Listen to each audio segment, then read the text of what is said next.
Today we are making my peppermint hot chocolate using a tea bag. We're not using any candy or extracts. It's wholesome, it's simple. Let's go make it.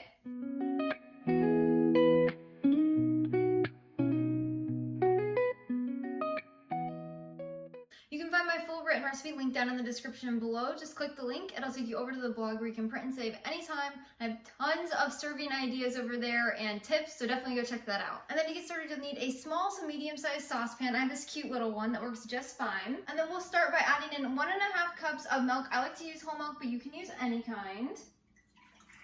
As well as half of a cup of half and half. Now, if you don't have half and half or you don't want to use it, just add an extra half cup of milk. It's going to be a little less creamy, but it works just fine.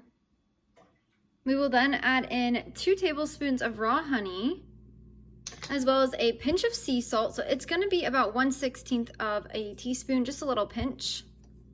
Half of a teaspoon of pure vanilla extract. And finally, 2.5 tablespoons of unsweetened cocoa powder.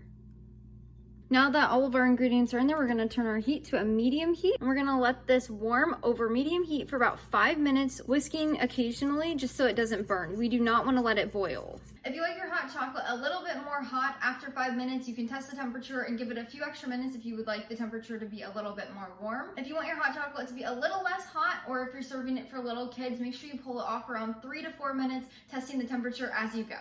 While our hot chocolate is warming, we are going to prepare our tea bag. So you're gonna need 1 peppermint tea bag. It needs to be pure. It can't have any green tea or any additives in there, just pure peppermint tea. Now I like to use the traditional medicinals. Here is the kind I like to get. It's an organic tea, and they don't use plastic in their tea bags or any kind of glues or adhesives in the bag itself. So it's just all natural. You're not getting any garbage in your tea, and it tastes so good. So we're gonna open this up, and then you'll want to grab 1 large mug. This recipe makes 1 large hot chocolate or 2 small. Make sure you continue this recipe in 1, and then when we're done, you can pour it into 2 smaller mugs. So we're gonna grab our tea bag, and then you're gonna just place it inside your mug, and now we're gonna wait until our hot chocolate is done. I'm gonna go stir it real quick to make sure it's not burning.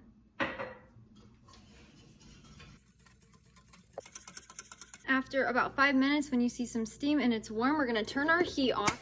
Do not let it boil. And then you'll want to grab your tea bag. I like to wrap it around the mug handle a few times to ensure it's not going to fall down into our mug. And then we're just going to pour our hot chocolate over the tea bag. And now we're just going to steep this tea in our hot chocolate for about 4 to 5 minutes until the peppermint tea is infused in there, and then we'll take the tea bag out. If you would like a stronger peppermint flavor, leave it in up to 10 minutes. If you would like a less strong peppermint flavor, take it out after about 2 to 3 minutes. During this time, you are more than welcome to cover it up and let it steep like this. But you want to make sure you're moving your tea bag around occasionally, or you don't have to put a lid on it if you don't want to. Now, while your hot chocolate steeps, you can make a homemade whipped cream. I'll leave the video for my recipe up here, and as well as I'll put the link to my recipe down in the description below. It's so easy. You just do some heavy whipping cream. I like to get organic. It usually doesn't have all those additives or anything in there. A little bit of vanilla extract and a little honey, or you can do cane sugar. It's so simple. You just whisk it together, and then that's a great topping. You can also do some chocolate chips on top of the whipped cream, or you can add on fresh mint leaves. And that's how you make my peppermint hot chocolate from scratch with simple, wholesome ingredients using a tea bag, not candy or extract. It's so simple. I hope this hot chocolate finds a special place in your home this Christmas. I know it has in ours. This recipe I made so many times since I've developed it. I'm a sucker for mint and chocolate. This is one of my favorites. I hope you love it too. You can feel good drinking it. It's sweetened with honey instead of any artificial sweeteners or anything processed. It's just such a good, wholesome drink. Until next time, go love your family and serve God one recipe at a time.